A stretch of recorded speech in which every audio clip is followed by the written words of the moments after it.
This meeting is being recorded. All right. Let's wait for another minute.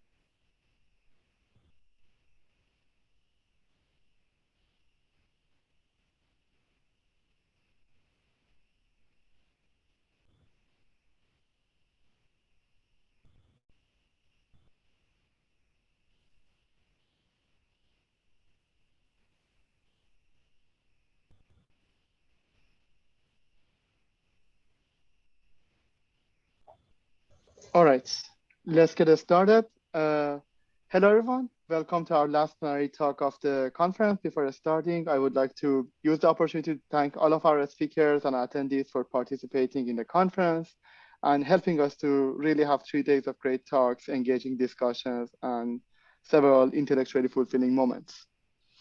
I also wanted to add that after the talk, please stay in the plenary room in the virtual venue for our concluding remarks, as well as announcing the RM Practice Award winner. Regarding the questions in this session, please free to ask your questions in the chat. I'm going to monitor the chat and relay the clarifying questions to our speaker. In order to not interrupt the flow of the talk, we are going to postpone more substantial questions to the end of the talk. Now, it's my greatest pleasure to introduce our fourth plenary speaker, Aranyak Mehta.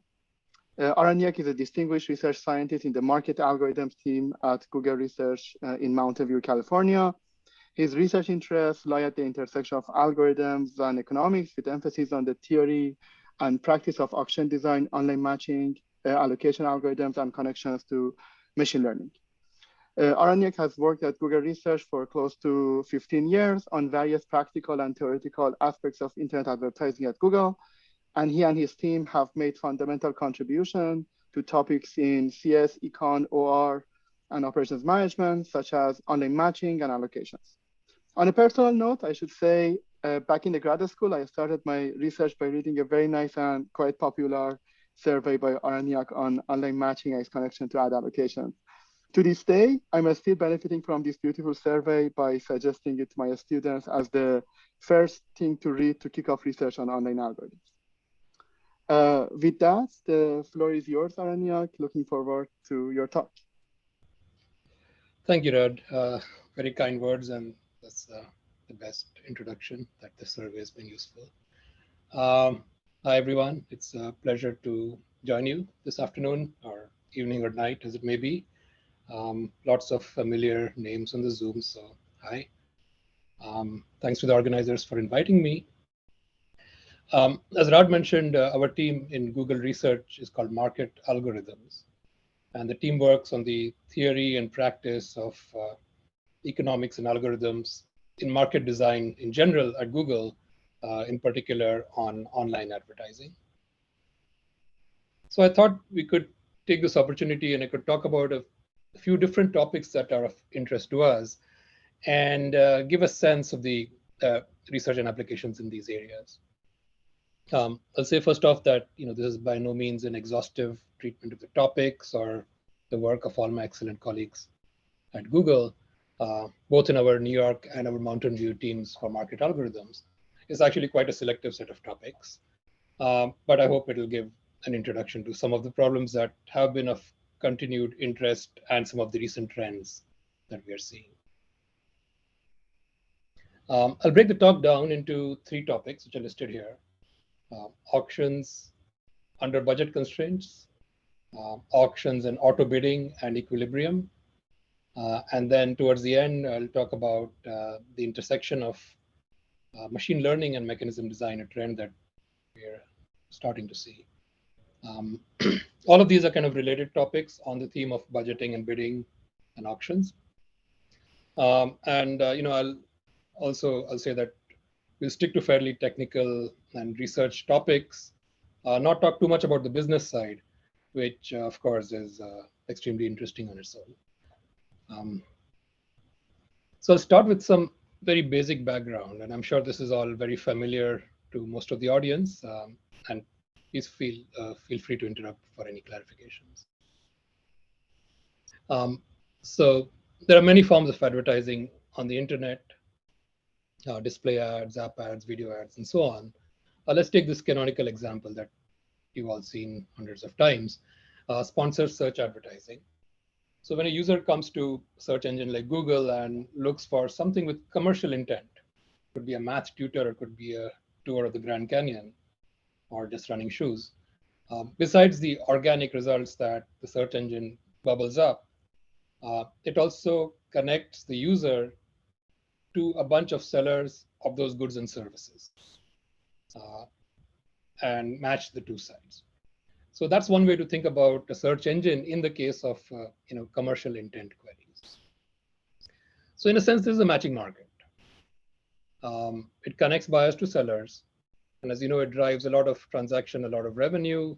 This ad revenue supports organic services that we all enjoy.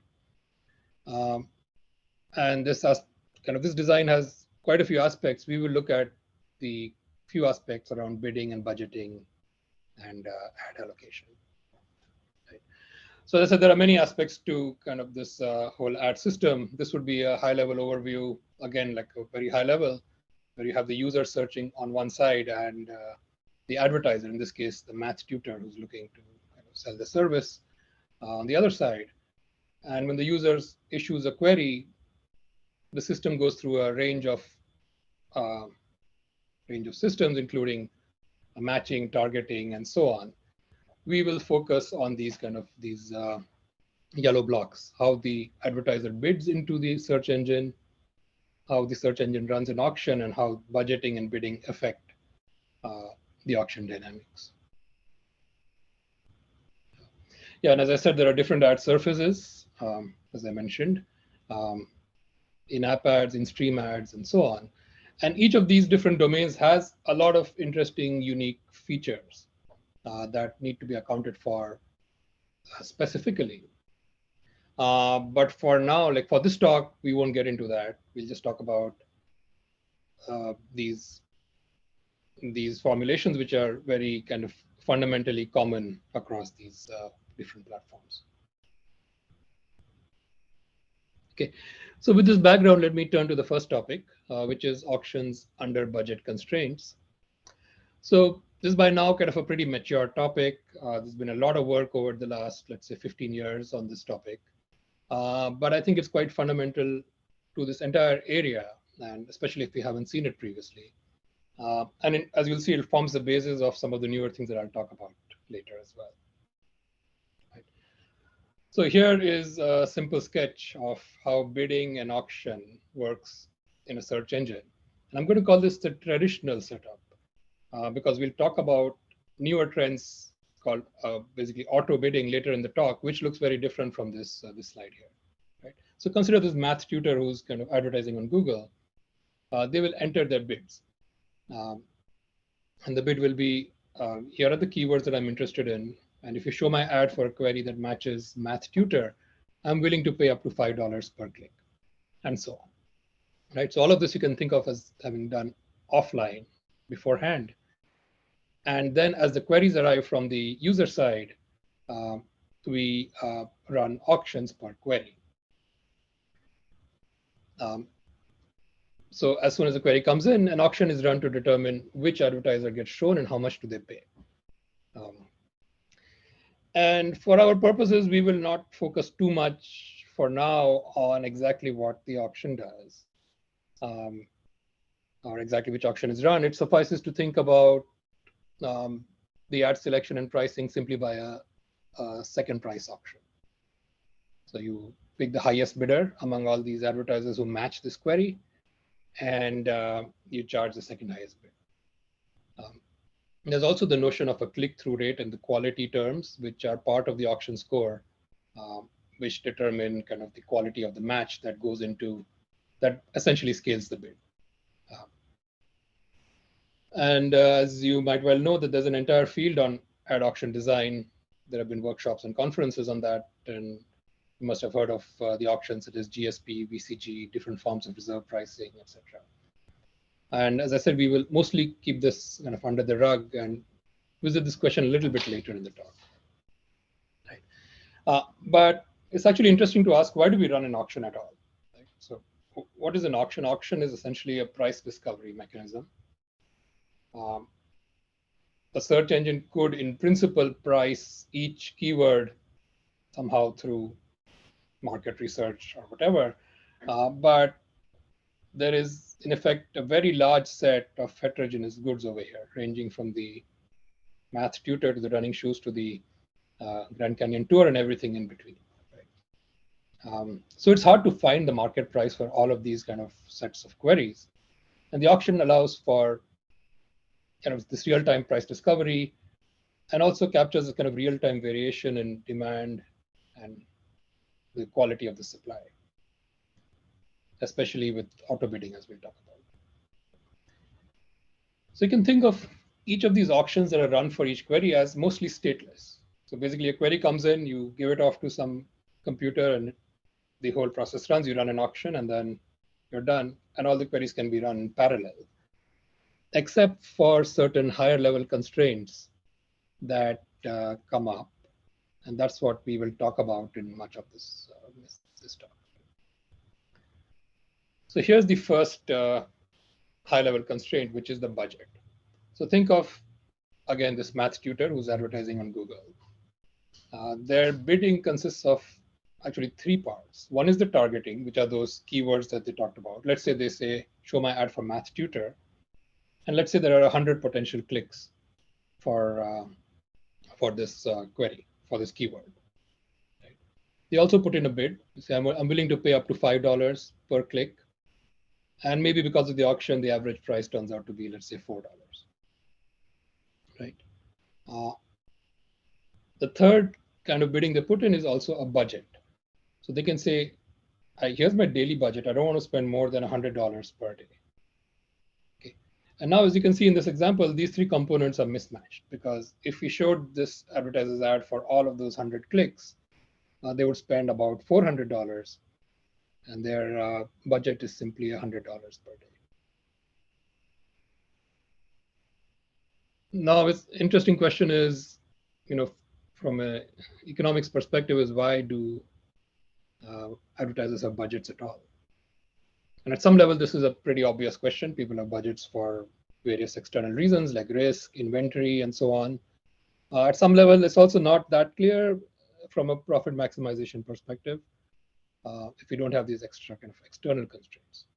So it's a good thing to talk about, to think about. Nevertheless, it's a fact that ad spend is often budget constrained for various reasons, and we have to account for it. Right. So now if you think of running auctions. Aranyak, I have a clarifying question about the previous slide. So what would happen if an advertiser commits to a daily budget, but then throughout the day decides to change the budget? Can they do that? Yeah, they're absolutely allowed to do that. That becomes, yeah, I mean, you can update your budget, you can increase it. You obviously cannot decrease it below the spend you already had for the day. But if you change it, that the system should kind of react to that. Okay. Yeah, so that's actually a very nice example for the next thing I was going to say, which is that, if you take, so if you ask the question of how would you run an auction when bidders have budget constraints, I'm sure that, we could come up with very elegant and nice mathematical auction theoretic solutions to that. And there have been tons of very nice papers on that too. But from a practical perspective, those are very complex to implement. For example, in your example, if suddenly half the advertisers change their budget, now your whatever auction design you had may not be very robust to that change. So you do want, from a practical perspective, a very kind of a simple architecture. And the following picture captures the kinds of solutions we are looking for. Essentially, you have a two-layered approach where you have all these millions of auctions running in parallel at the lower level. And then for each, or on top of that, there is this allocation layer on top of that, or admission control layer, where the something will be modified before the bidders enter the auction in order to in order to address these budget constraints. So let's see two major approaches for this kind of budget pacing. Pacing is another word used for budget control in practice.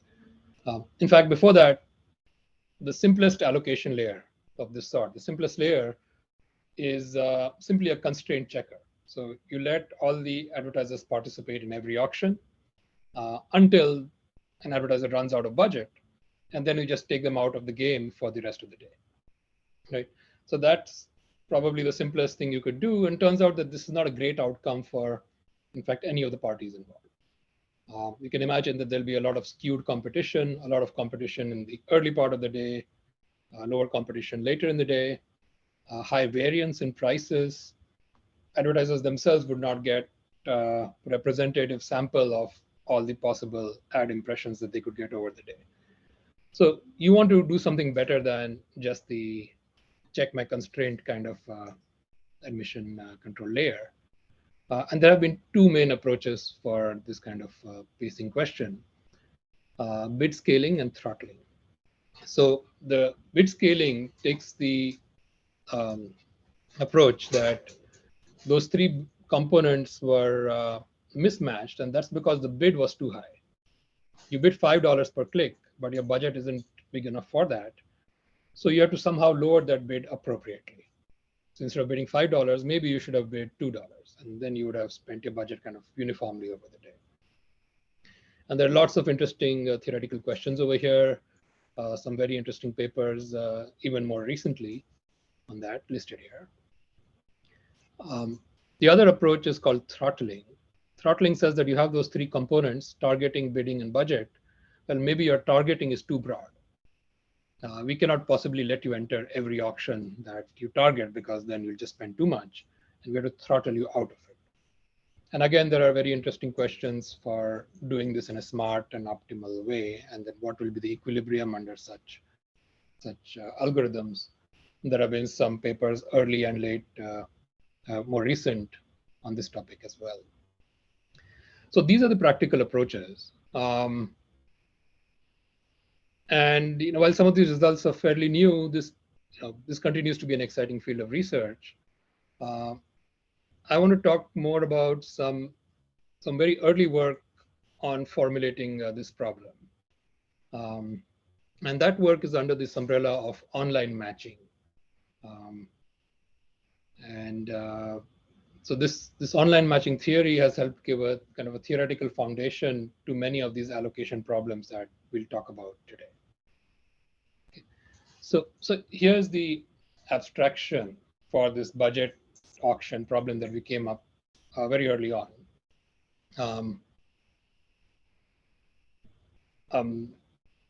And let me just dive into it. This is, yeah. So Aranyak, before diving into that, there is a clarifying question about the previous slide. Yeah. So the question says, isn't the goal to maximize the revenue? If it is, why should we lower a bid? I think the question is about the throttling. Basically, wouldn't it be better to just delete the bidder from the competition when they have spent all their budget rather than throttling their bids? Yeah. So first of all, like, the goal is not simply revenue maximization.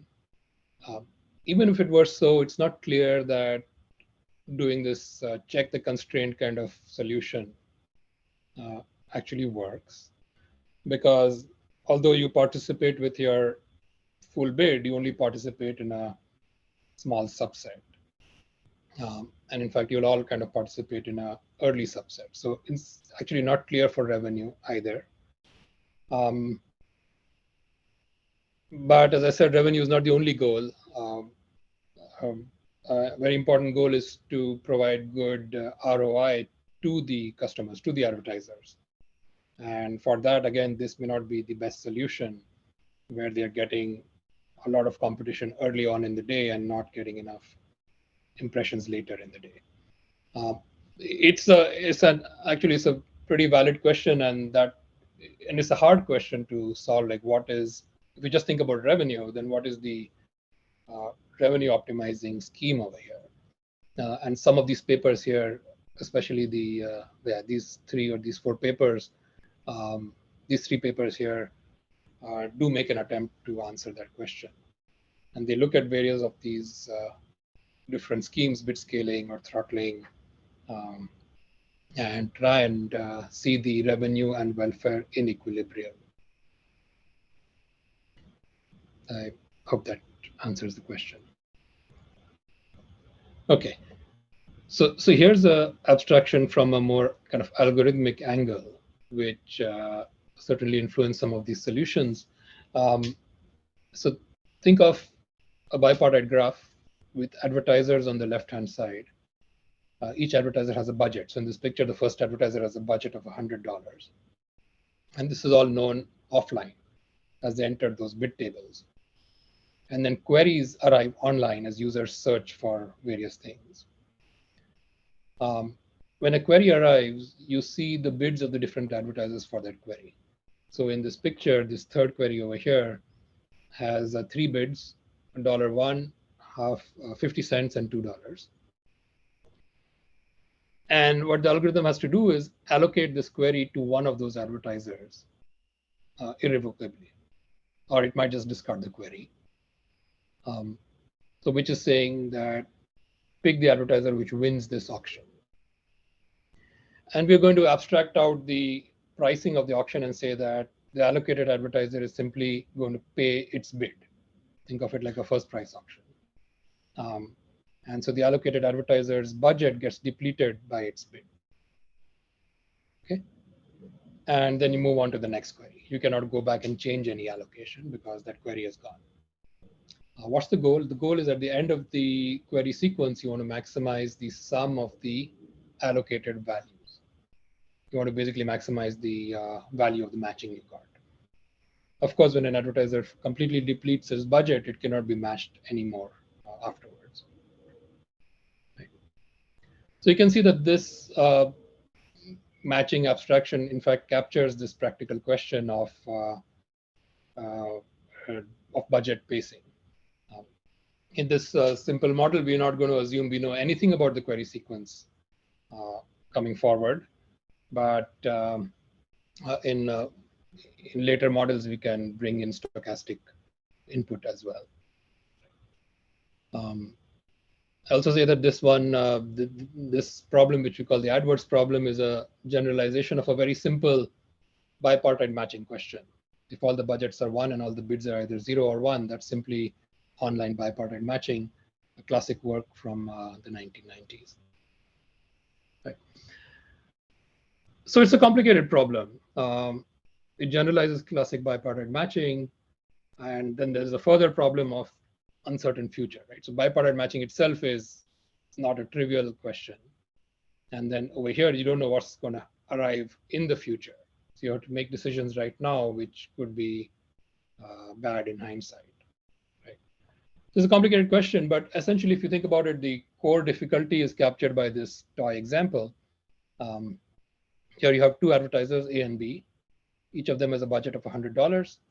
And there are two types of queries, Q1 and Q2. 100 copies of Q1 arrive first, and then 100 copies of Q2. As soon as a query arrives, you have to allocate it. A is bidding 99 cents for Q1, B is bidding $1 for Q1. While for the queries of type Q2, A doesn't care about them, and B bids $1. Right? So this kind of Z graph, as we call it, is very typical in all this online matching literature. It turns out to be the core issue over here. Now, if we go back to that simple allocation scheme, which is let's just run the auction, pick the highest bidder, and if they exhaust their budget, then we're going to take them out, right? That was our kind of first straw man solution. Well, what would happen in this kind of example? When all the queries of Q1 type arrive, B is bidding a little bit more for them, so all of them will be allocated to B. At that point, B would exhaust its budget because it's paying its bid for each of those 100 copies. And now when the query Q2 arrives, then it only has one bidder, but that bidder has exhausted its budget, and A doesn't care about it. So this kind of stateless allocation will give you $100 of welfare or revenue, as you may call it. Well, of course, the optimal would have been to give all the Q1 queries to advertiser A at 99 cents and then give Q2 to advertiser B. You'd get almost double of what you achieved in this algorithm, right? So the stateless allocation, sometimes we call it like the greedy allocation, leads to half of the maximum potential. And sorry about the animation. So now one might ask, maybe to solve it better, you might need a very complicated solution, which would involve max flows or linear programming. But it turns out that a very simple, practical, and a very mild variant of this basic auction actually turns out to be optimal in this model. So what's the algorithm? The algorithm is called MSVV after the authors, or also known as balance. It keeps state. As we said, we have to keep state to do better than half, but it keeps a very little amount of state. It says that for every advertiser throughout the day, I'm just going to remember what fraction of its budget has been used up so far. Okay, and I'll call that spent of A. And now when the next query Q arrives, you are told to allocate that query to the advertiser that maximizes not the bid, but the scaled bid. So you take the bid of an advertiser for the query and you scale it by a function of this spent state. What is that function? That function looks like this, C of X. Essentially, it's got some exponentials. And what it's saying is that when you have an advertiser has not spent any of its budget, so at 0, then it gets a scaling factor of 1. Is proportional to this function here. So it gets a scaling factor of 1. So you participate with your full bid. But as you start spending more and more of your budget, your bid will be scaled down according to this curve. And when you're close to finishing your budget, then your bid will be scaled down even further, right? So essentially the idea is to protect the bidders that are spending their budgets too fast and protect them for extending their budget long enough and be applicable and be available when they are essentially the only one applicable. And what we could prove here is that this very simple algorithm is actually optimal. So it achieves an approximation or a competitive ratio of 1 minus 1 over E. This kind of famous number, 63%, that appears all over. And this algorithm is optimal among all possible kind of, one might have imagined a complex algorithm, but in fact, this one does as well as any. I mentioned this earlier. This is simple, it's implementable. We can implement it in that kind of 2-layer picture that I talked about, and keeps a very little state. The main intuition is it trades off the high bids and high availability. And as I mentioned, this is a worst case guarantee. So in this model, we call the adversarial model. We make no assumptions on how the future will unfold. And no matter what the query sequence is, this one gets 1 minus 1 over E of the optimal. Right? In this toy example, what happens is when Q1 queries come in, they start getting allocated to B, but as soon as B starts depleting its budget, its bid gets scaled down according to that function, and you start allocating to A. And essentially, you kind of split across both A and B in some kind of a water level manner. So that when query Q2 arrives, then B still has some budget remaining. In fact, it has half of its budget remaining, and you end up getting 3/4 of the optimal in this example. And then there are worse examples which reduce this 3/4 to 1 minus 1 over E. Where did this bid scaling function come from? One way to think about it is a worst case estimate of the dual variables of the natural allocation linear program. So if you had the entire allocation program in advance, then you would use some kind of a dual-based allocation like shadow prices. Here you don't have the entire LP beforehand. So you have to hedge for the future and keep kind of a worst case estimate of these duals over time. And indeed, there was some very beautiful follow-up work which showed a tight connection of this algorithm to the so-called online primal dual optimization framework cited here.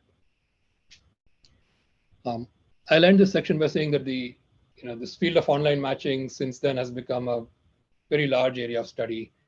I know some folks in the audience are, have some very interesting papers on it as well.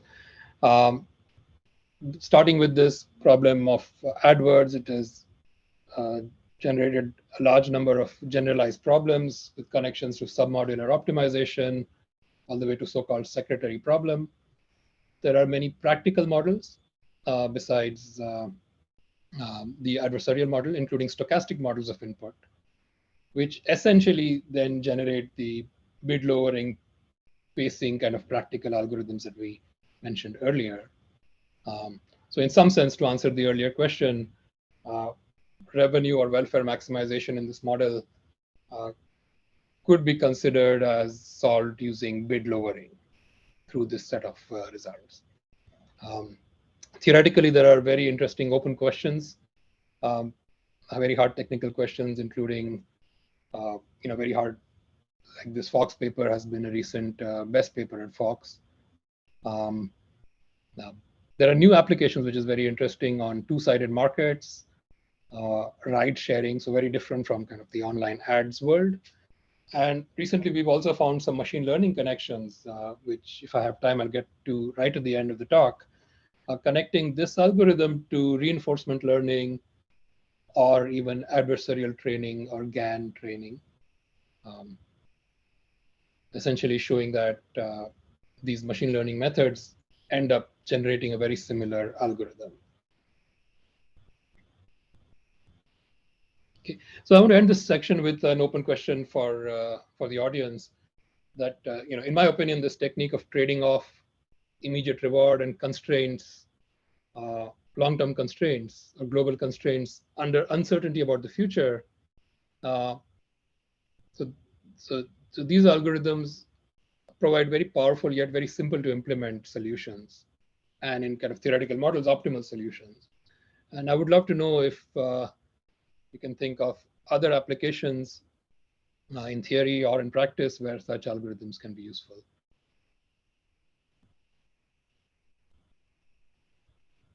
Okay. Any questions on this topic? I think we are clear. All right, thanks. Okay, so we talked about this very rich area of work on budgeted auctions, and it's been work done over the years. We saw a glimpse of modeling and algorithms involved here. So now I want to move to a very new topic, which is of interest to us. It's a new trend in online algorithm in online advertising, which is the so-called auto bidding systems and their connections to auctions and allocations. Auto bidding is a significant dynamic in the ads market with a lot of adoption by advertisers.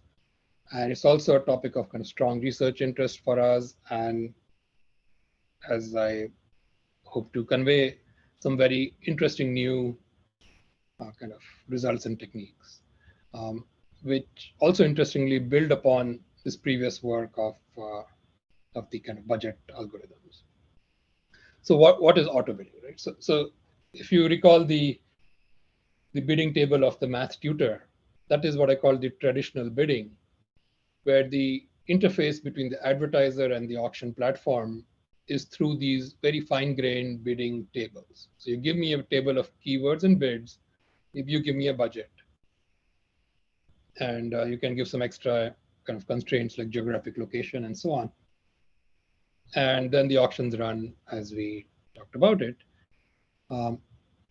This gives the advertiser a lot of fine-grained control, but also it is a difficult kind of optimization problem for them. As opposed to this traditional bidding setup, the goal of auto bidding is to make the setup for the advertisers much simpler and for the platform to do much of the kind of heavy lifting. So in auto bidding, the advertiser is allowed to give a very high level goals and constraints to the auction platform. I'll talk about what they look like in the next slide. And for each advertiser, there's an auto bidding agent which will convert those goals and constraints into per auction bids. Okay, so for each advertiser, there's an auto bidding agent which takes its goals and constraints and converts it into the bid for that next auction. The auction is run and then the bidders update. Right. So what are these different auto bidding products? There are several very interesting auto bidding products in the market. One of them we've seen already, which is called Budget Optimizer, which is essentially you give me a budget. So the goal is to maximize the total number of clicks. And the constraint is that I only want to spend so much money per day. Right. So the first row, Budget Optimizer, is exactly what we saw in the first part of the section. And now there are more kind of interesting products. One interesting one which I'll focus on today is called Target CPA. CPA is cost per acquisition. Essentially, so here the goal of the advertiser is the advertiser comes to the auction platform and says, I have this advertising campaign. Maximize my number of conversions. Conversions are the sales that you get at the end of after the click. And my constraint is that my average cost per conversion is no more than some target. Okay, so maximize my number of sales subject to the average cost per sale is $10. That would be an example of a target CPA campaign. And then this can be generalized to incorporate the value of a sale as well. So the target return on ad spend says maximize my value of conversions as long as the average cost per value is no more than something, $20. Rod, I see there are some questions. Is there anything I can clarify? Not really. So there was a question about bid throttling. I think I took care of that. Okay, thank you. So let me focus on, we're going to focus on this target CPA type of auto bidding. And just to kind of explain that better in kind of mathematical terms, the goal is, it's basically this kind of little program which says maximize my number of conversions. Again, remember, conversions just means sales after the click. Maximize my number of conversions subject to my spend is no more than a target times the number of conversions. Which is just another way of saying that my spend per conversion, my average spend per conversion is at most T. Right? And we're going to, in the next part, we're going to talk a lot about this target CPA kind of auto bidding.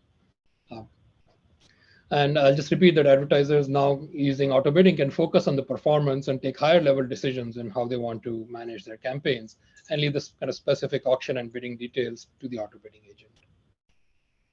Right. So in this paper with Gagan Agarwal and Ashwin Padanadiru, we presented a kind of a general framework for this kind of auto bidding questions. Here is an LP for a single bidder. And it has a bunch of terms. XI is saying, so this LP is supposed to capture the campaign optimization for this one bidder. And so XI says is a decision variable. Should you buy the ith click? Should you participate and win the ith auction? VI is the value for the ith click. And depending on the type of auto bidding, you set it to different kind of values. And then there are a bunch of constraints. Well, if you think about one constraint, the left-hand side is always the expected spend. It's a sum over the impressions of the click-through rate times the cost per click. So this left-hand side is simply the spend of that campaign. And then the right-hand side is a bunch of constraints, which are campaign specific. The B sub C looks something like a budget, and then the W is another constant. And we can set these different constants, the VI, the Bs, and the Ws in different ways to capture different auto bidding products. If you think about the simple budget optimizer, right? So maximize by number of clicks. So the VI is simply 1. So the objective function just becomes a number of clicks. And then there's one constraint with simply the budget, B. And then all these Ws can be set to 0. So just as the spend is at most the budget. So that's simple. And then the one we are interested in, target CPA. Remember, we want to maximize the number of conversions. So you set VI to be the conversion rate. So the objective function simply becomes XI times click-through rate times conversion rate, which is simply the total number of conversions. And you can set the B to be 0, and then you can set the Ws in a certain way so that this constraint simply becomes my average. My spend is at most T times my number of conversions. Okay, so you can verify setting W to be T times conversion rate allows for that. So the point of this slide was to say that this LP is very general, but it captures things like the TCPA particularly. Okay, so now suppose you're this auto bidding agent trying to optimize the campaign for this advertiser. If you were given this linear program and all the data, all the data, including the cost per click for each impression. Now remember, that's not possible because the cost per click comes from the auction and other people's bids. But suppose you had that, then you could just solve this LP and determine which items you want to pick to optimize your campaign. Right? You can just solve for the best XIs over here. We are not in that setting. We don't know all these cost per clicks. Can a simple bidding formula lead to the same outcome? You're not going to be solving these big LPs. You want to come up with a simple bidding formula, which would lead to hopefully same or very similar outcome. And okay, so this is a little bit math heavy. On the right-hand side, the top is the program I already talked about. That's the campaign optimization program. And again, you take the dual of this program. And I won't go into the math, but basically complementary slackness conditions say that the optimal solution is that you want to take all the items whose cost is at most this function on the right-hand side of the inequality. Remember, the VIs and the WIs are constants which are picked for that particular auto bidding product. So essentially, it's saying that you want to pick items whose CPC is no more than something.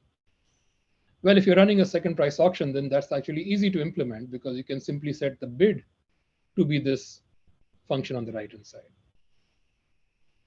If you set the bid to be this function on the right-hand side, you will get precisely the items whose cost is less than the bid in a second price auction, and you will implement your optimal solution. So the good news here is this theorem that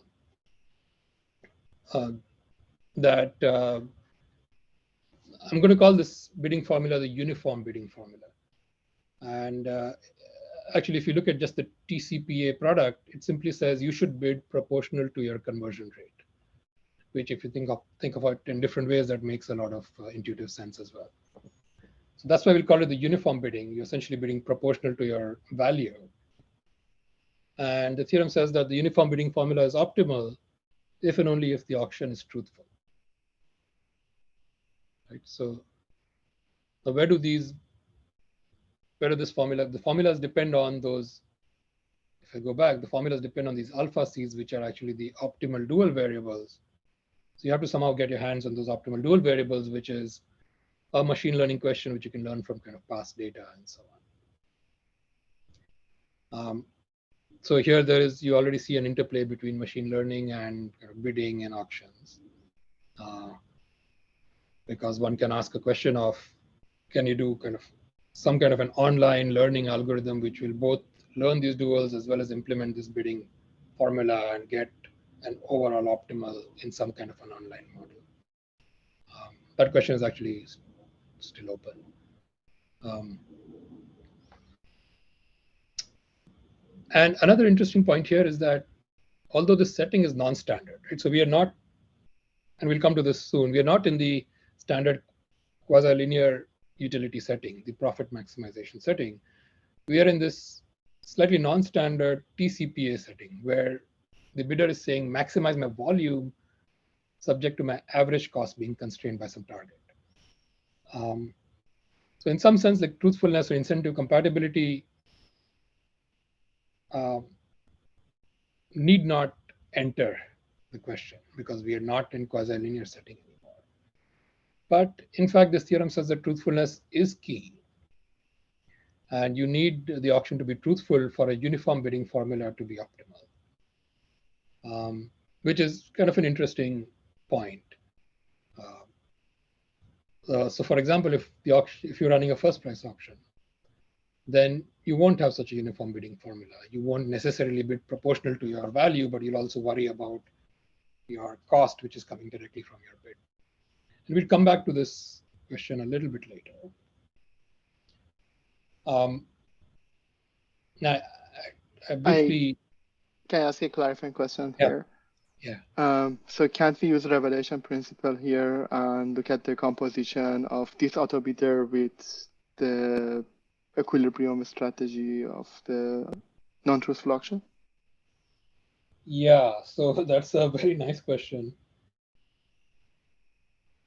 I think that's true, but it becomes there's some subtle points over here so that, in fact, later on, I'll show you a result which does come with the same conclusion, but not necessarily going through the revelation principle.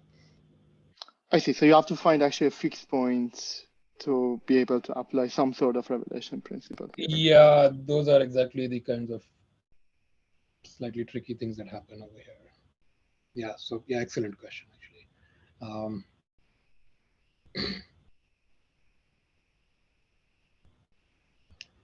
Yeah, so I mentioned this briefly, right? That with that kind of TCPA type of auto bidding, if you take it literally, then advertiser utilities are modeled differently from the classic setting. So the classic or quasi-linear setting says each bidder wants to maximize their profit. Profit is the value you get minus the cost that you pay. But if you take these kind of TCPA type utilities, if you take them literally, they're saying that the advertiser wants to maximize their total value only subject to an average cost constraint. So in other words, we move from kind of marginal constraints to average constraints, which can possibly change a lot of auction design assumptions. Now, this is, I want to clarify that this is the nature of the knob. As I said, if you take it literally, or if you assume that these are true utilities, then these new questions emerge. How does classic auction design change? If this is indeed a new kind of utility function, then, or an objective function, I would say, then you could ask, is VCG still the best for welfare? And so we come up with these kind of very fascinating questions and theories, which we made some progress on. To answer these questions, we want to understand what would happen when all advertisers adopt TCPA type of auto bidding. Right. So in the kind of few slides ago, I talked about how to bid optimally. That was the uniform bidding result. That just says, given what everyone else is bidding, how should I bid? Or how should this auto bidding agent bid? Now that bid depends on everyone else's bids because that bid depends on those dual parameters which depend on the cost in every auction. Right? And the cost in every auction depends on everyone else's bid. So if everyone is bidding using that uniform bidding LP, now we have to understand what would happen in a system equilibrium. So that turns out to be tricky. As I said, all the bid formulas depend on each other. Okay. So to make progress towards this question, we have to understand how do we measure the goodness of an equilibrium, right? So I'll give a little warning that the next few slides will be a little bit technical. And also, I should say I won't be able to represent all the new work in this area. I'll just highlight a few different results and kind of these interesting themes that have come up. So to understand the goodness of an equilibrium, let's define what do we mean by welfare in this new setting, right, with these new kinds of objective functions. We don't have anymore a notion of a marginal value. So a good notion of efficiency turns out to be, like if you think of it in various different ways, you end up with the same notion of efficiency, which is in the equilibrium, you know which advertiser got which query. You sum over all the advertisers of the target weighted number of conversions. Right? So T of A is the target cost of advertiser A. That's simply the constraint on the average cost that advertiser A has put in. And the number of conversions is just the number of conversions it gets in the equilibrium. Here I have the TCPA LP over here on the right-hand side, just to recall.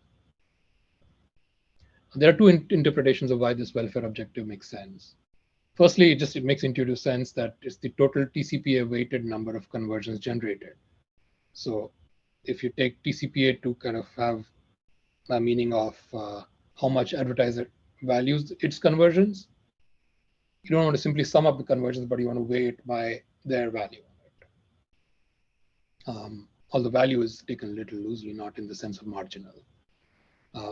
And another way to think about it is that this is exactly what you would get if you think of the liquid welfare notion of welfare, which is introduced in the budget constraint setting. You can generalize it to this setting.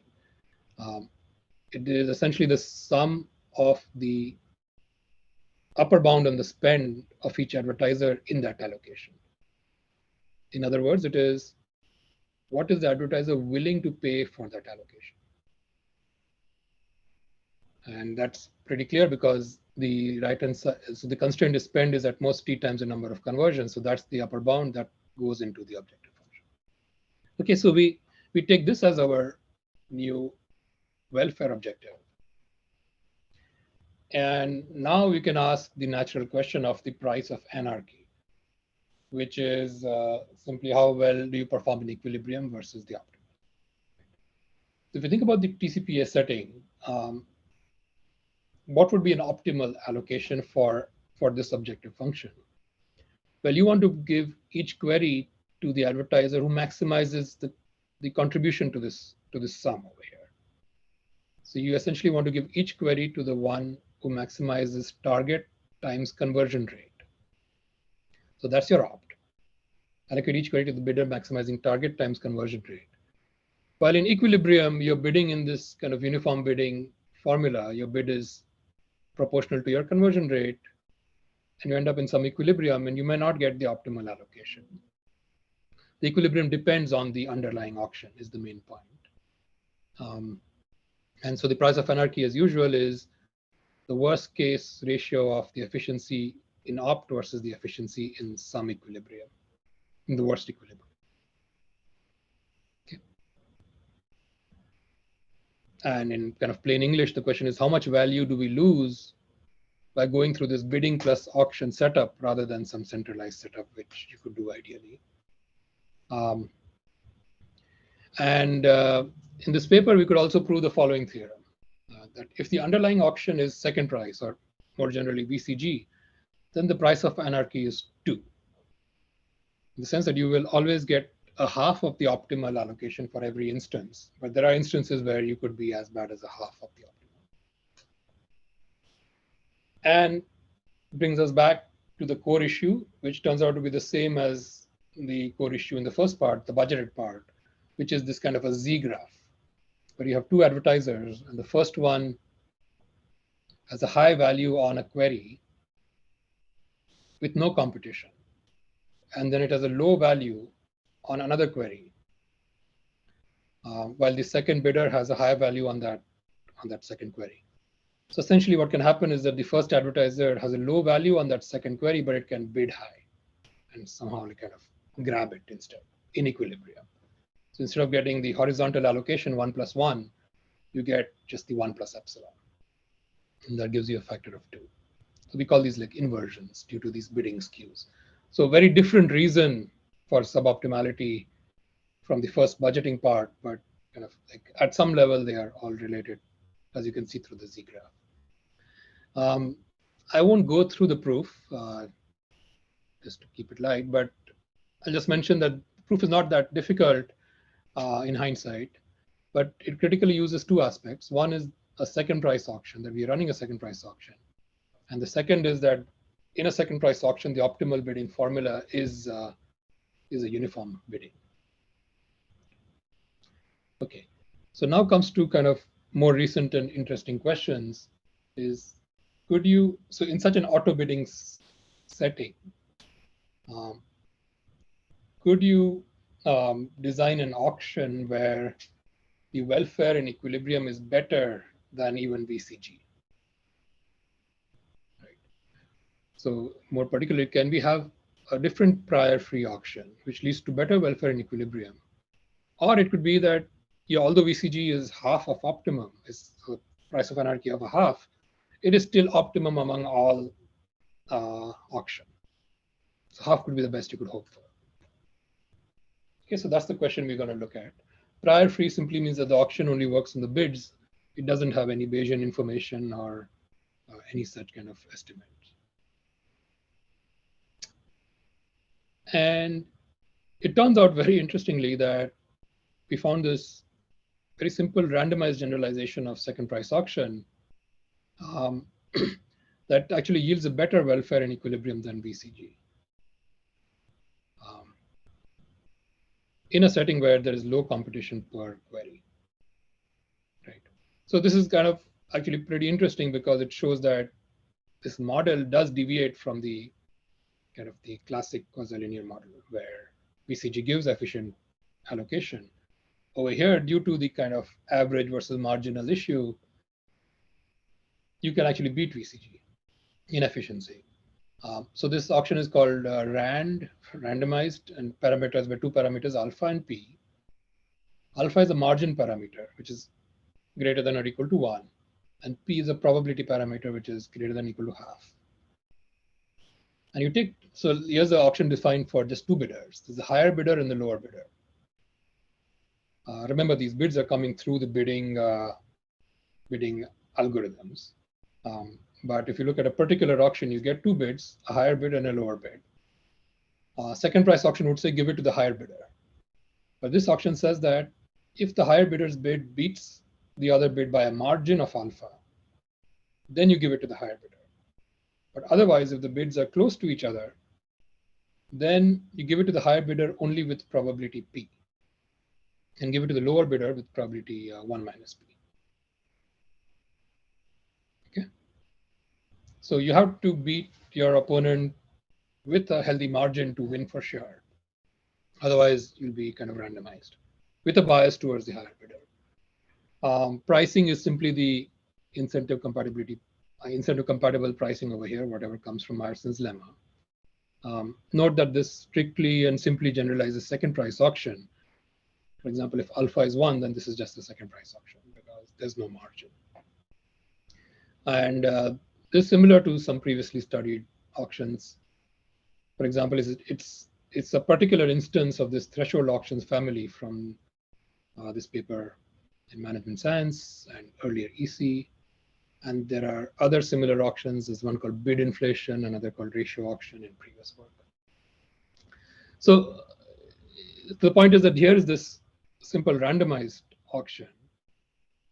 And what we could prove in this paper in the recent web conference is that the price of anarchy for this auction is lower than 2. It's actually 1.9. As long as you have few bidders per auction, and for 2 bidders per auction. You could have more bidders kind of overall, but per auction you have 2 bidders, higher and low. That improves over VCG. But there's also an impossibility to answer the kind of earlier question that no truthful auction can beat the price of anarchy of 2 if you have a lot of competition. If there are infinite bidders per auction, then you can't do better than 2. But kind of in the finite range, you can actually beat VCG, which is kind of super interesting. As I said, it basically points out the deviation of this model from the kind of classic econ model. That's maybe the way I would think of it. Another question which my colleagues from our New York team have asked is, what if you had access to the values somehow? The values meaning the values on the edges, not just the bids that you get out of the bidding agent, but the original values themselves. Suppose you had access to some kind of estimates for those values. Right? Now you're no longer in a prior free setting. Then they present an auction which essentially is second price auction with some boosts and some reserves which are proportional to those estimates. Okay, so you boost up the bid by estimate of the value. You also set a reserve to be the estimate of the value. And if you have a gamma estimate of the value, then they can show that the price of anarchy is 1 plus gamma divided by 2. So essentially, if you have a very accurate estimate of the value, just gamma equal to 1, then you are at optimum, which is also easy to see in other ways. And then it scales up with the gamma. And finally, coming to a question that Rad, you raised about non-truthfulness and the revelation principle. As I said, that seems to be a little bit tricky, but we can answer the following question. What about just a first price auction?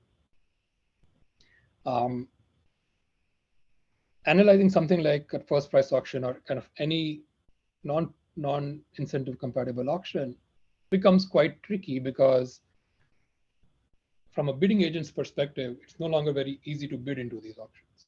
Remember, when the auction was truthful, you want to essentially bid proportional to your value for the auction. Let's say proportional to the conversion rate. Now you can kind of bid high on certain auctions, bid low on certain auctions with low competition and play those games as usual in first price auction. Actually, it's a little bit trickier than just a kind of single item first price auction because you're essentially bidding for a whole bundle, multiple items.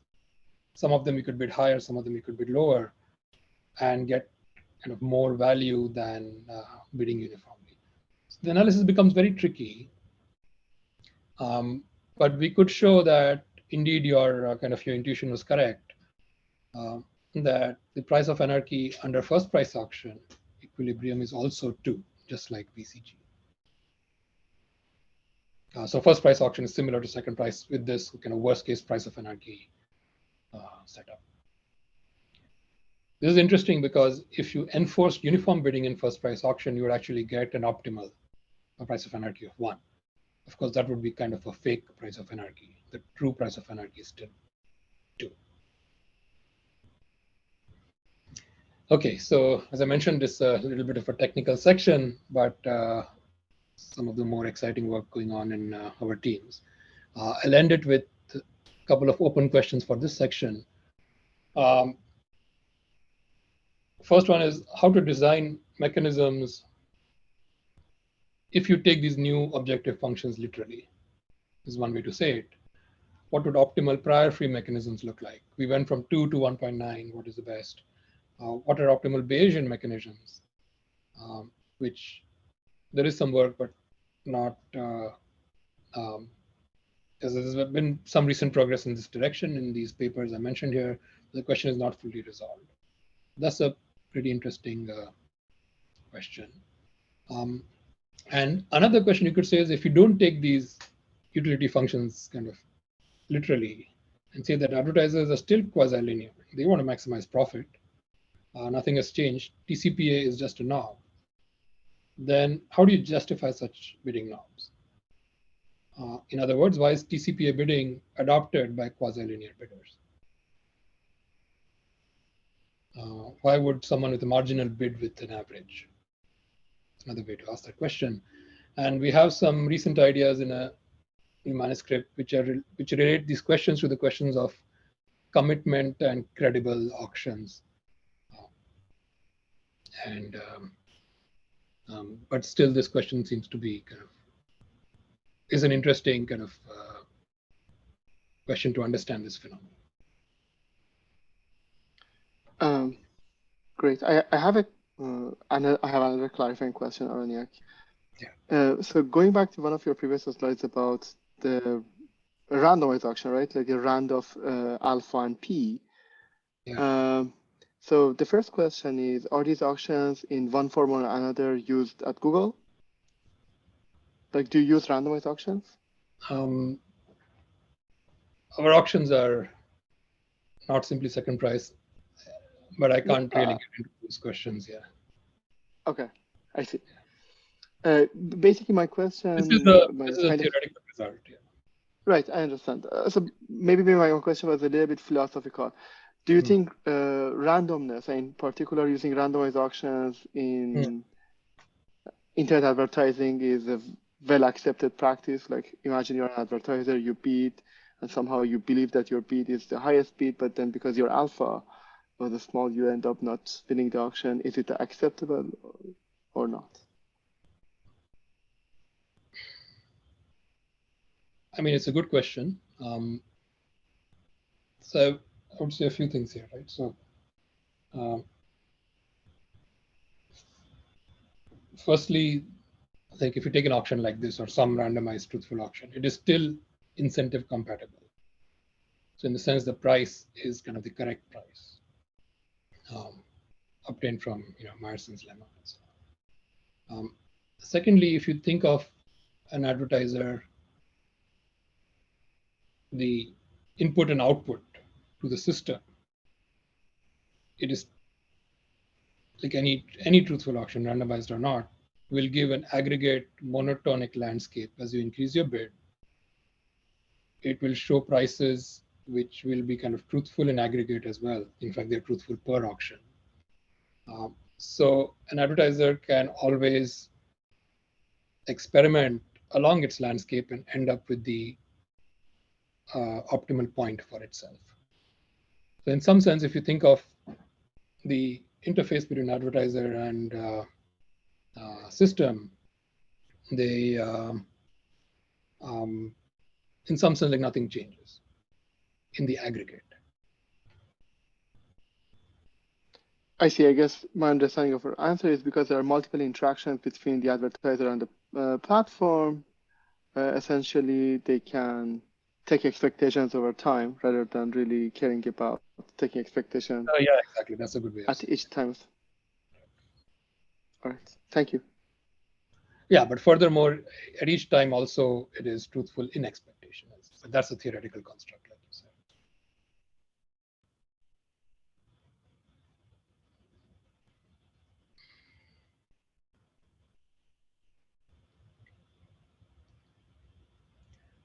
Okay, so maybe I have 10 minutes. You have about 15 minutes, actually. Okay, all right. Okay, so I want to end with a slightly different topic. It is related. We talked about kind of two kind of very practical and important questions related to allocations and bidding. Now I want to change topics a little bit to the question of how do you incorporate machine learning in all of these questions? And we'll ask now more kind of more abstract and theoretical questions in this part.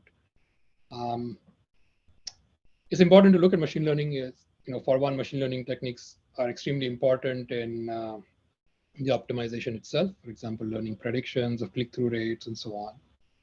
That's an old and important idea. But lately, for unless we've been living under a rock, we've seen all this amazing magical results from machine learning and AI. And the question is, how does that relate to these broader mechanism design questions? How does it relate to market design? So I do have kind of two results I wanted to talk about, but we don't need to go through all of it depending on the time. The first question is about no regret bidding into auctions. Okay, so now I'm going to kind of abstract out more theoretically. And forget everything that we talked about, budgets and auto bidding. And let's take an extremely basic question, which is you have one good to sell, and there are n potential bidders. Each bidder has a value V1 to Vn. And let's say that you're running a second price auction. So the bidders will bid into that auction, and then you will choose the highest bidder. They'll pay the second highest price. And the question we're going to ask here is, how do you reconcile the predictions of auction theory and machine learning theory? So what do I mean by that? So auction theory says, well, this is a truthful auction. You should bid your value. So bidder I should set BI equal to VI. In particular, truthful bidding is a weakly dominant strategy for quasi-linear bidders under a second price auction. However, you could argue that real bidders in the real world may not know or may not believe in auction theory. They might be in an uncertain environment where they may not believe the auctioneer, may not trust the auctioneer. And instead, what they might do is, if it's a repeated setting, then they will certainly respond to feedback from the system. So I'll bid something and say, okay, that that was too high. I didn't like that. I'll bid lower, etc. So that's like running a learning algorithm. So now you can think about learning theory in this setting and ask about what kind of predictions you could make from that. And the question is, will they reach the same outcome? Will learning agents bid truthfully in a second price auction? Very crisply stated, right? So now a lot is known about dynamics of learning in general games. For learning, let's take canonical no regret learning dynamics. It's very well known that no regret dynamics converge to equilibrium in general non-zero sum games. Over time, they converge to a coarse correlated equilibrium, depending on which dynamics you use. So that's good. But if you take that general result for our specific problem, there are two issues that come up. The first one is that there are a multitude of these equilibria in the game generated by a second price auction. Truthful bidding is a Nash equilibrium. But think about two bidders, and no matter what their values are, if I bid 0 and you bid some maximum value, well, that's also a Nash equilibrium. That's not a great equilibrium because you get the item no matter how much you value it, and you get it for free. The revenue is 0. So it's kind of an important question from a practical perspective to know what kind of equilibria will these dynamics converge to.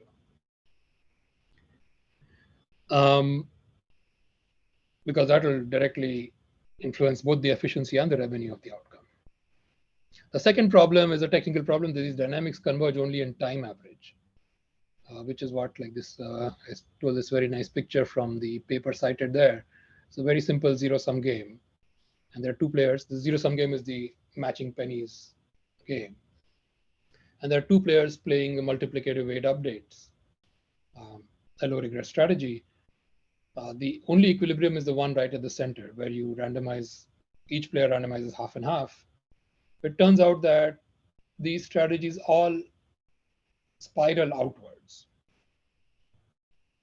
In fact, they're spiraling away from that Nash equilibrium. The only convergence we have is that on average, the average of all these points is the center point. So in that sense, even the notion of the convergence isn't very satisfactory from a practical perspective, because you will never actually play the truthful dynamics from the general result. So we asked this question in this following paper. It's a repeated setting, rounds are indexed by t.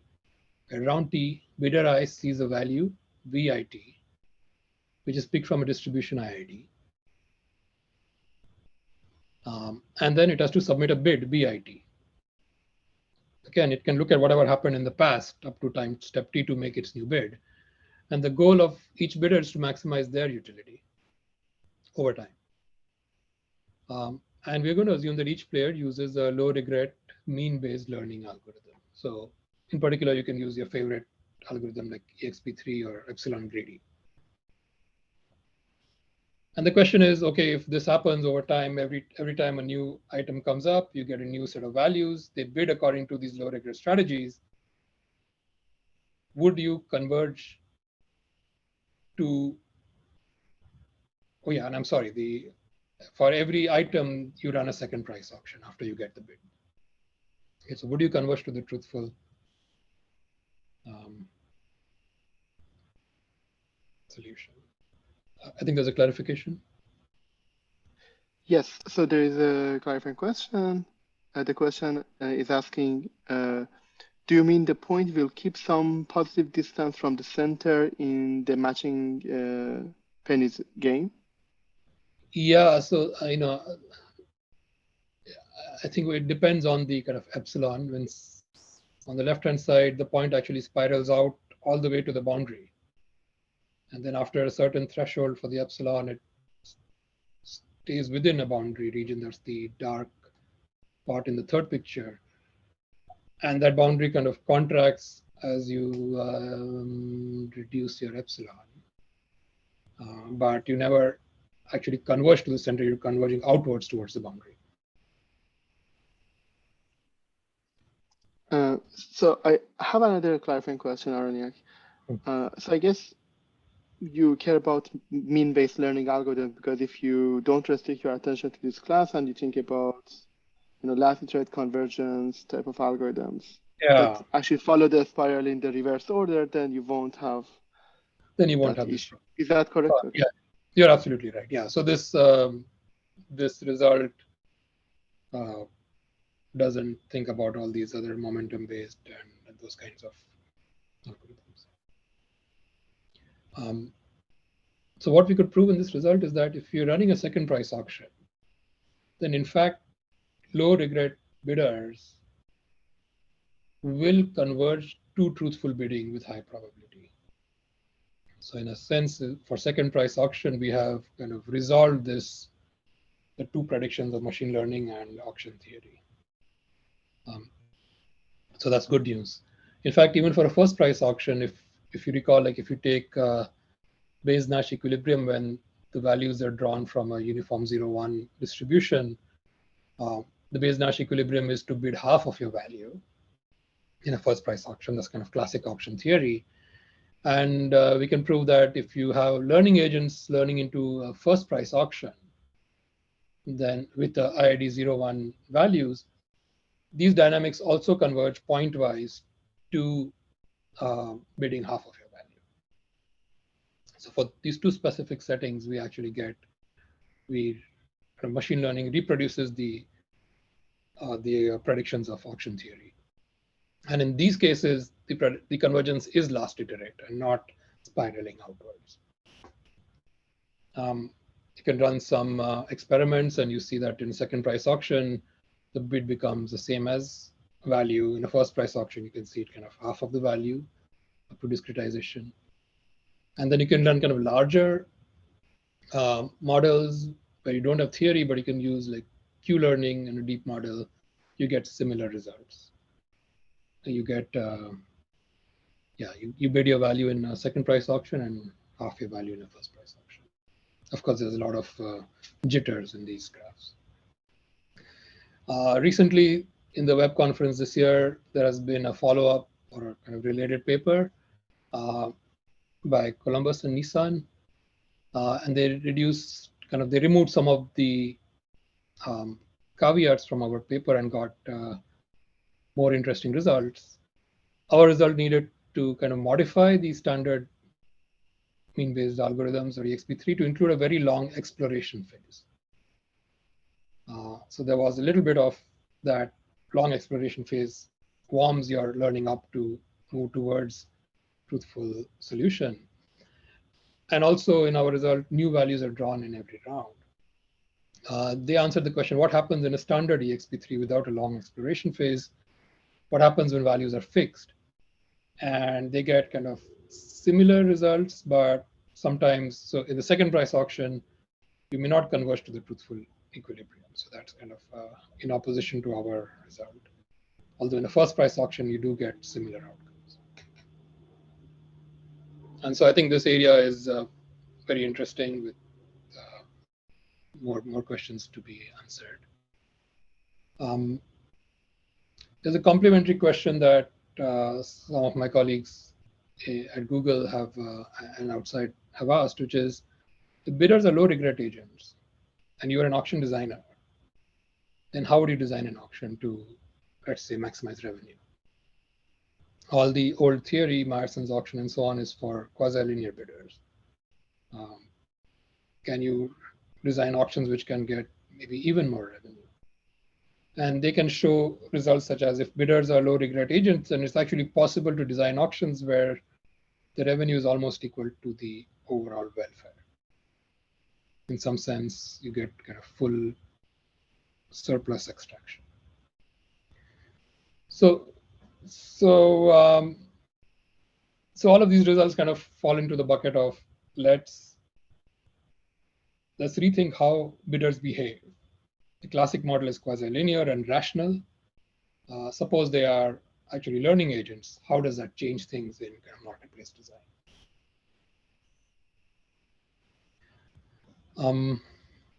Rad, do I have 5 minutes, or we could even stop here? You have 5 to 10 more minutes, actually. Okay, excellent.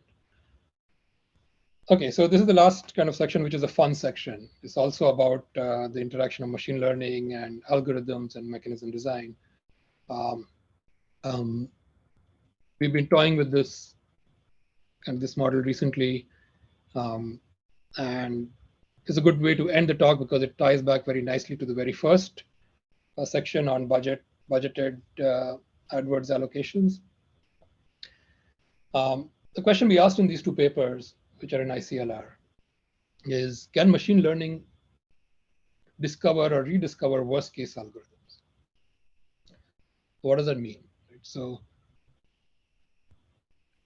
kind of the machine learning approach, deep learning and so on has been like phenomenally successful when you train the network on a certain environment or a certain problem where the inputs are coming from some distribution. And then the network can perform really well on new inputs, the test data, which comes from similar distributions. Right? And people have even looked at kind of combinatorial problems in this setting. For example, like solving TSP in some sense on distributional data. What we asked is we want to discover algorithms in a worst case setting, like in computer science theory. Can we train a machine learning system to discover worst case algorithms? Would machine learning be able to solve this AdWords problem, the online budgeted allocation problem? Would it solve it in a similar way to our algorithm, the balance algorithm? That's the question that you started with. And now if you want to think about learning worst case algorithms, it's not that easy because machine learning is typically designed to train on kind of distributional data. So we start with kind of this Yau's lemma or the min-max theorem. So here's a zero-sum game. So this theorem basically talks about design of algorithms in an abstract setting. Here's a zero-sum game. There are 2 players. There's the algorithms player, which is the row player, and the adversary, which is generating the inputs. That's the column player. And the entry in the ijth entry is kind of the performance of that algorithm on that particular input.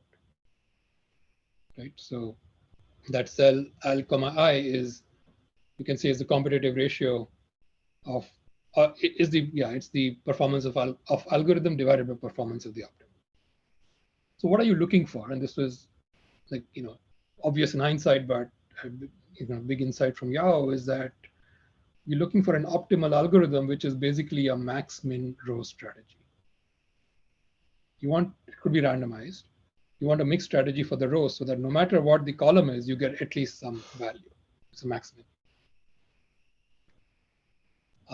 So we start with that, set kind of the Yau's lemma, and we come up with a training approach which we call kind of Yao-GAN in March, which is we'll have two networks, the adversary network and the algorithm network.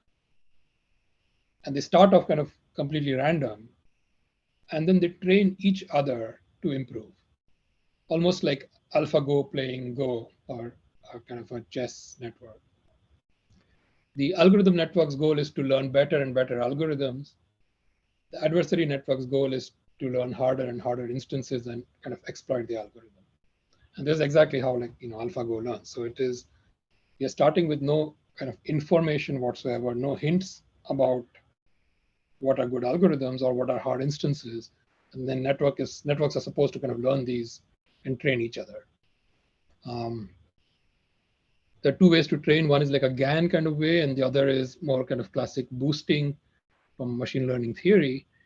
Now, our training is kind of inspired by both. It uses some other ideas as well.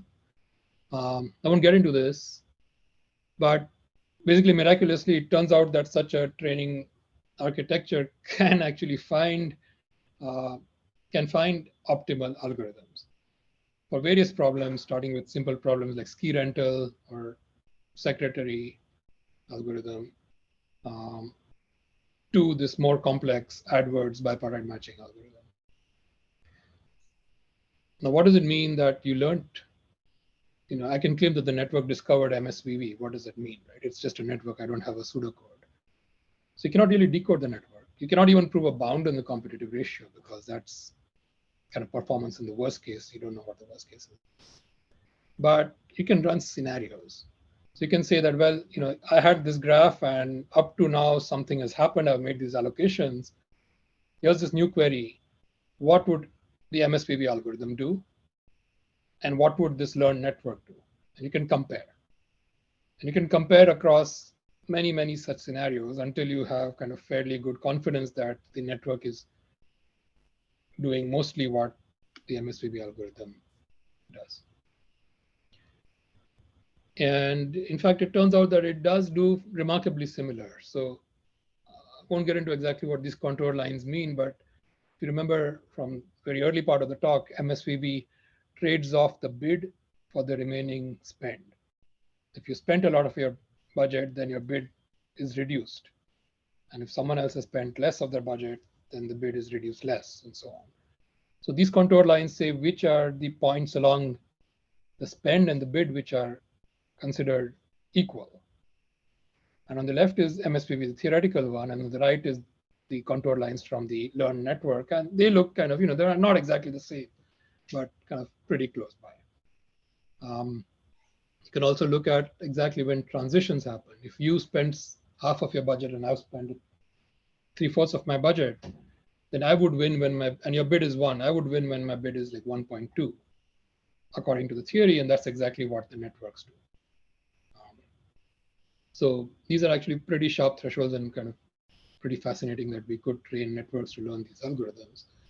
You can even try kind of empirical performance, and it turns out that the kind of empirical, it's not worst case, but as bad a case as the adversary network can generate, and you're still pretty close to 1 - 1 over E for this learned algorithm. So yeah, what does this mean for practice? In this sense, we've shown that machine learning can potentially find these worst case algorithms. And of course, we know beforehand that machine learning can adapt really well to real distributions. So if you train a network on kind of stochastic input, then it does beautifully well. For example, if you train a network on power law graphs, it learns exactly the right algorithm for power law graphs. So now this opens up the potential for kind of robust stochastic optimization, and more generally, at some very high level, merging machine learning and algorithms to work more in tandem. And at the least, it's a very fun result. So I'll end with some open questions for the machine learning and mechanism design section. As I said, we would love to build a theory and practical applications about auction dynamics and market dynamics in the presence of learning agents rather than purely rational agents. How do you leverage machine learning to develop new mechanisms in such an environment? Maybe mechanism design has to change a bit with such bidders. And finally, leverage the power of machine learning to learn newer and better mechanisms and algorithms. Like I showed you a way to rediscover this MSVB algorithm. What's the fun in that? Let's take an open question and then try and solve it using machine learning. That would be kind of interesting. There's some very nice work from David Parks and his group on mechanism design using machine learning, which I'll call out to. Thank you. And I hope there's time to take a couple of questions. Thanks a lot for the amazing and intriguing talk. Let's thank Aranyak one more round. We have a little bit of time for questions from the audience. I think at this point, you should feel free to unmute yourself and ask questions if you want.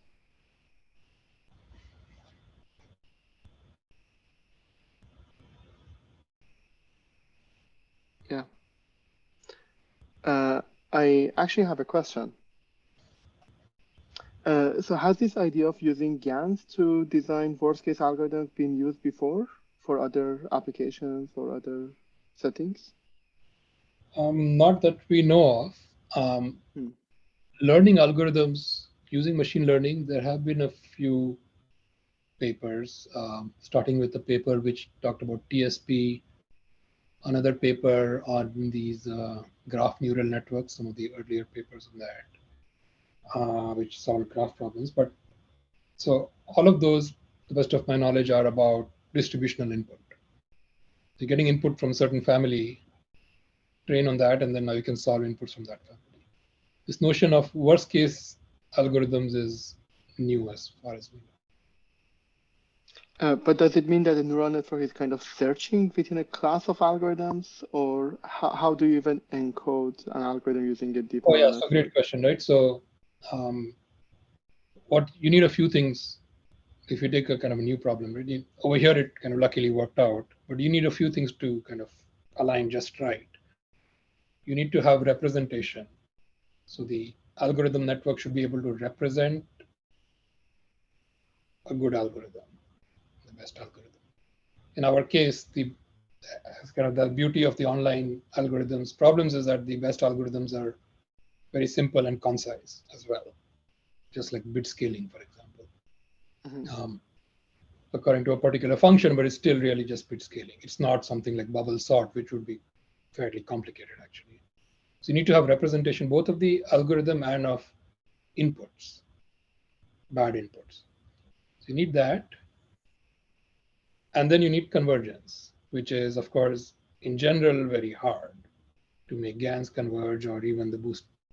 I mean, in some sense, the boosting kind of stuff should converge in theory. If you have representation, and then given an algorithm network, if the adversary network can generate the worst input for that algorithm network, then it would converge. So you need such guarantees. So